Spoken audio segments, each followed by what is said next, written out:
with hours of fun tinkering with your Nobelwerfer.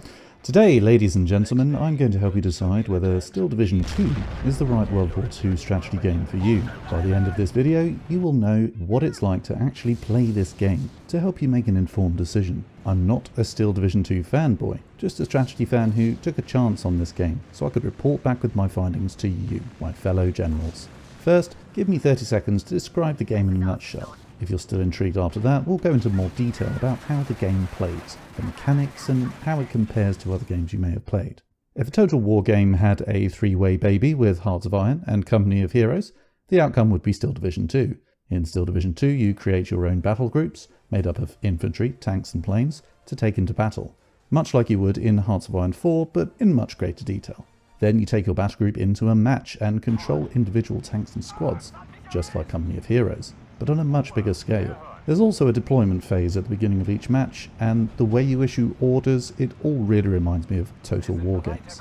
The game was actually released in June 2019, and looking at the reviews from the time, it seems to have a positive but rocky start. In particular, there was a lack of tutorials, and the graphics at times looked dated, which will have put potential players off at the time. Since then, there have been plenty of updates, so let's explore whether the French-based developers Eugen Systems have brought the game to a point where it is deserving of your attention. Now, let's pretend you've just purchased the game and fired it up. Let's see what the game looks like when you first log in. As you can see, the menu looks a bit dated, but don't let that put you off, as it really isn't a big deal once you get stuck in. When you first log in, the game automatically tunes your graphics to make them optimal for your setup. It's a nice touch, and overall, bearing in mind my PC is about 4 years old, personally I've had no performance issues. With first impressions out of the way, you're most likely going to look for the tutorial, which previously was non-existent. But now they do have a proper tutorial. It is confusing, however, to see these links down the right-hand side. These will actually take you to YouTube videos of unofficial tutorials by YouTubers, which are nice to have, but it's strange they're more prominent than the actual tutorials, which can be found here. All in all, the tutorials take maybe 20 minutes, are useful, and give you a good feel for the basics of the game, without spending 4 hours going into too much detail. When speaking to strategy fans, it's obvious to me they either love or hate the World War II setting. This game is all about a faithful representation of the Eastern Front in World War II. And so, one of the easiest ways of deciding whether this game is for you is to simply ask yourself, how bothered are you about a World War II setting? But with that said, if you really do enjoy strategy games and are looking for something new, this game does have a lot to offer, even if you aren't that keen on the World War II setting. So let's take a look at the main game mechanics compared with other RTS games, before diving into detailed gameplay. As previously mentioned, the battlefield is much bigger than Company of Heroes. It's the kind of game where you can zoom right in to see the faces of your infantry, but you can zoom out so far that your units become symbols on a strategic map, much like in Supreme Commander. This is one of the strong points of the game, as the zoomed out view is a very practical way of efficiently managing several battles at once, but when you have a moment you can zoom right into the action to see the viewpoint of your troops. It's a terrible view from which to command your troops, but it's oh so immersive. There's nothing quite like issuing orders to an entire battle group, then watching your orders unfold through the eyes of your troops. In general, the camera is very easy to move around and into the exact position from which you want to view the battlefield. Given the epic scale of the battles, you might expect this game to focus on the big picture and leave the micro side of things to the AI. While this is a feature of the game, the reality is you will quickly want to micro each squad and each tank in minute detail to achieve an edge over your opponent. You may think this would be overwhelming with so many units under your command, but you'd be surprised at how much of this game is made up of quiet strategic poking as you attempt to find a weakness in your opponent's defences, leaving you with plenty of time to issue orders, which is then quickly followed by 60 seconds of hyperventilating and squeaky bum time chaos. Combine this with an intuitive hotkey system, and you'll be telling each unit what to do in no time at all. There is absolutely no base building within this game. Every game has a short deployment phase, much like Total War, and then you're straight into the action, rushing to take strategic points beyond your deployment zone. Defences are mostly about positioning anti-tank guns and heavy machine guns, most of which can be moved as the battle progresses, and to keep your opponent guessing, of course. There's no building of an economy in the traditional sense. But with that said, resource management is incredibly important in Steel Division 2. Each battle is divided into 3 phases, A, B and C. Your income ticks up slowly over each phase, forcing you to deploy units over time. Before a match, you can actually balance how much income you receive in each phase. For example, if you want to rush in Phase A, you can set up your battle group to receive less income in Phase C, so you can receive more in Phase A, which of course may come back to bite you later on. This is a really awesome feature, as it has such an effect on how and when you deploy your troops, creating desperate situations where you're clinging on for dear life at the end of Phase B, just waiting for Phase C to begin so your income will go up and you can bring in some desperately needed reinforcements. So are you interested so far? In a moment I'll describe the various game modes this game has to offer, but first, now we've looked at the big picture, let's examine the finer detail of the gameplay mechanics to give you a real feel for what a game of Steel Division 2 is actually like. You don't deploy all of your battle group at once. Your initial resources only allow a certain number in the initial deployment phase. Then you have to wait for your resources to build again before you can deploy more. This method of deployment requires you to constantly assess the situation on multiple fronts. Do you keep a constant flow of troops or wait for your resources to build for one big push? It's a really challenging aspect of the game. Once you've deployed your troops, actually getting them to where they need to be is its own challenge.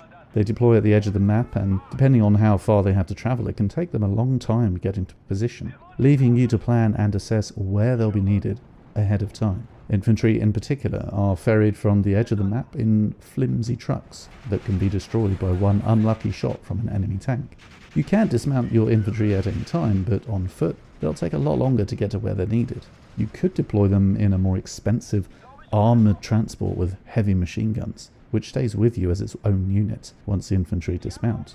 There are a lot of options to consider on the fly, so I can't stress enough how strategically important the deployment of troops and armour is in this game. It's such a major factor, and one that really makes the game shine. Vision is everything. If your troops can't see the enemy, they can't shoot them, and vice versa. From the infantry perspective, they're best kept in forests or holding capture points by garrisoning nearby buildings. Infantry are vulnerable from pretty much anything once they've been seen, so you'll most likely be making them sprint from one forest to the next to avoid being in the open for too long. Although weak, infantry are the best and cheapest way of actually occupying and holding down a certain area of the map. Tanks are a very different prospect though. Their range is much, much further than in other RTS games, and you'll soon realise your tanks will spend much of their time sitting back attempting to snipe other tanks while staying just behind their own cover, so your opponent's anti-tank can't get a shot on them. The game has an incredibly handy feature to help you assess the vision of a particular unit, or indeed any point on the map. If you hold down the C key, it will show you everything you need to know, helping you to plan your defence or simply keep your tanks alive. As in real life, terrain is an incredibly important factor. Most tanks simply can't cross a river, so bridges are great choke points that make for very entertaining and intense battles, and the map design takes advantage of this to great effect. There's a lot more to it, of course, but it's all standard stuff, so I won't go into too much detail here, other than to say it works well and as you'd expect. There is, however, a fair amount of RNG that might piss you off and feel unfair at times. You'll be waiting for your anti-tank gun to take out an enemy tank, only for your shots to miss or bounce when your armour piercing and accuracy should clearly be enough to take that tank out. It can seem unfair at times, but I must stress this is rare in my experience, as the game is otherwise well balanced and intuitive. As with any strategy game, you need to weigh up how strong your units are versus your opponent's units in each individual fight. However, in Steel Division 2, there are a lot of units that sound and look very similar, but can in fact be very different, so be prepared to do some research. And even when the units don't look the same, you need to know your T-34s from your Su-76s to be able to pick the right fight at the right time. If you already know your World War II military hardware, then no problem. Otherwise you'll have a bit of learning to do, compared with the simple rock, paper, scissors approach of most strategy games. The sound effects are pretty spot on. Guns sound powerful, like they have real substance behind them. An MG42 sounds like an MG42 from Saving Private Ryan. However, the engine noises can drone on a bit. Otherwise, as I said, the sound effects are pretty spot on for the setting. So let's move into the music. If you're going to spend a lot of time with a game, then the music is important. With World War II games, you expect a certain style of music, which this game delivers. I wouldn't put it up there with the quality of Hearts of Iron 4, but it's not far off at all. It does well not to interrupt the game, but provides a swelling chorus in the heat of battle that really accentuates the gameplay. Considering how much you can zoom in and zoom out, the quality of the unit models is pretty incredible. Sure, when you zoom right in, they don't look ultra realistic, but looking at them through the armory is basically World War II mechanical pornography. With another level of immersion, being able to see a company up close and personal before you use them in battle. It helps you appreciate exactly which weapons they're equipped with, which in turn helps you make better decisions when leading them. Overall, the game is aesthetically pleasing for fans of World War II, enabling you to get up close and personal with detailed models, whether they're on the battlefield or in the armory, for you to oogle over. By now, you've got a good idea of how the game plays and the basics of the mechanics, so let's examine how the game lets you use all of this in the various game modes. The game isn't bursting at the seams with story-based missions. The historical battles take you through real-life scenarios on the Eastern Front using battle groups that reflect the real units that were actually there. Certainly a history buff's wet dream. To win a game requires you to either defend multiple areas of the map or capture multiple areas of the map, depending on whether you're playing as the Soviets or the Germans. It won't take you long to work your way through all of these, but it's a welcome addition to the game, particularly for new players to wrap their heads around the various mechanics. There is a tactical map version of the game called Army General that attempts to bring a different layer to the gameplay. The idea is familiar. Your units look like Monopoly pieces that move around a board. When you meet an enemy, you have the chance to start a battle in real time, or auto-resolve, which looks a lot like Hearts of Iron 4. This is just my opinion, but the other game modes are initially more rewarding to new players. However, I strongly suspect that as you gain more experience, you will gravitate towards Army General for a deeper tactical experience, with some pretty awesome World War II footage. Single-player skirmishes against the AI are where most players will spend most of their time. Fortunately, this is where the game really shines. The battles are absolutely massive, working with your allies to hold the front or break through the enemy lines to capture points. Your basic game mode includes several capture points across the map. Both players start with the same number, but as you capture and control more of these than your opponents, they start to lose tickets. If they don't start to take control of these points back, they'll lose the game once they run out of tickets, much like the classic Battlefield game mode, if you've ever played Battlefield before. There is, however, a particularly fun game mode called Breakthrough, where one team is defending and the other team is attacking. The defenders start off controlling the majority of the map and can deploy their troops basically anywhere at the beginning of the game. The attackers, however, only have a small space from which to deploy their troops and must fight their way through the layered defense in order to achieve victory. This game mode on its own is enough to make this game worth playing for any RTS fan. It's easily the most fun I've had in this game. There are plenty of servers for online multiplayer with a variety of game options. So finding a game will be easy. A surprising number of games are people wanting to play on the same team versus the AI, but you can just as easily find a breakthrough game against a real opponent if you like. There is of course a ranked system for those of you with a more competitive streak. Overall, considering the game was released in June 2019, the player numbers appear healthy and more content is being released all the time. So for the near future at least, you won't struggle to find a selection of games online. I played this game for a little over 15 hours now, and this is what I would say to somebody considering purchasing this game. Steel Division 2 has a real ebb and flow to it that other strategy games and RTS games in particular often lack. As soon as you push forward and gain ground, your opponent has deployed fresh troops to push you back again. So you deploy your own troops for a counter-offensive, and so the cycle continues as you probe your enemy for weaknesses in their line. Without the distraction of a home base or a fragile economy, you can focus 100% on this mesmerizing push and pull as you constantly deploy fresh troops to the battlefield. At the end of it all, you find yourself saying, I should have had more anti-air in my battle group, or I'm going to include a better equipped infantry group that are more effective at long range. I don't care if they're more expensive. Any strategy game that you can't stop thinking about at 3 AM or while you're on the toilet is a good strategy game. And I've not been able to think of anything other than Panzers, ME-109s, T-34s and Chernopidz-Hachnikis, I think. Most battles do follow a similar formula, regardless of game mode. The key to longevity in this game is building your own battle groups. It's like building a deck of cards, ensuring you have the right balance of complementary units available throughout the A, B, C phases of the game. There are infinite combinations for your battle group composition, leaving you with hours of fun tinkering with your Nurble, if indeed that's your idea of a good time. Let's take a look at how much the game costs. Currently the full price of the game is around $40 or £30 or 40 euros-ish. Sorry if I didn't mention your currency, but I would be here for a while if I went through all of them. The game is regularly on sale with a decent discount, which is currently 66%, reducing the cost to around $14 or £10 or 14 euros. Even without the discount, they're not asking for AAA prices, so I would describe this game as good value for money, given the amount of content you receive versus how much it will cost you, particularly in the sale. The game does have plenty of DLC options too, and when you consider the base game only provides access to German and Russian forces, you'll want to consider the DLCs if you want to play as the Americans or the British, amongst other nations. The various DLCs add new battle groups and of course new maps to play on. Given how much time you can spend tinkering with your battle group, the addition of these new countries is a massive amount of content, let alone the new maps. The team are also actively working on providing more and more content, so it looks as though there is plenty more to come. At times this game could be described as rough around the edges, but it gets it right where it matters, in the gameplay.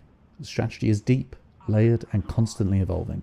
It's something which may go right over the heads of the Fortnite generation, but it's deep enough that strategy fans of Hearts of Iron 4 and Company of Heroes will find it most agreeable. Ultimately, observing someone else play this game does not do it justice, so don't judge it by simply watching someone else stream it. As with most strategy games, the beauty is not in the visuals, but in the underlying and interlinking systems you're constantly having to weigh up, which can only truly be appreciated when you're playing for yourself. This is part of the reason I wanted to make this video, to emphasize just how good this game is, beyond the visuals, which may look underwhelming before you look into the detail. For me, this is the key. There comes a moment in this game where it all comes together. You're assaulting a hill, your mortars have set off smoke to cover your infantry as they advance up the slope, your tanks begin to mow down the defending infantry before one is taken out by a tank destroyer, so you call in your tactical bombers to deal with them as your infantry overwhelm the defenders, making them surrender or wiping them out completely. I started having moments like this less than 2 hours into the game, with only some basic hotkeys. A more experienced player would probably laugh at my inept and inefficient assault on that hill, but I don't care. It was a euphoric moment that this game gives you again and again, and that is what more strategy games need to get right. To be blunt, this game deserves more attention than it receives. Sure, it's rough around the edges, and to be honest, when I play as the Russians, I have no idea what they're saying or how to pronounce any of their names. But this game has given me enough King of the Hill moments to make me feel like General Eisenhower or Montgomery, or indeed Erwin Rommel. Still not sure if it's right for you? Maybe this will help. If you like World War II and strategy games, then this is a no-brainer. If you're not bothered about World War II, but you do like strategy games, especially RTS games, then I recommend waiting for Steel Division 2 to be on sale and pick it up at a discount. If you're not a fan of World War II or strategy games, then I would question why you're here in the first place. But if money is no object and you're up for something new, then hey, why not give it a try? And you can send me some money while you're at it. Kidding, not kidding, kidding. Please tell me what your thoughts are on this awesome game. Are you a veteran that's clocked up hundreds of hours? How would you describe it to potential new players? What advice would you give? Please consider liking the video and subscribing for more RTS related content. If you found this video useful, then please let me know. I'd love to hear from you. I've been Twiglets2. Take care.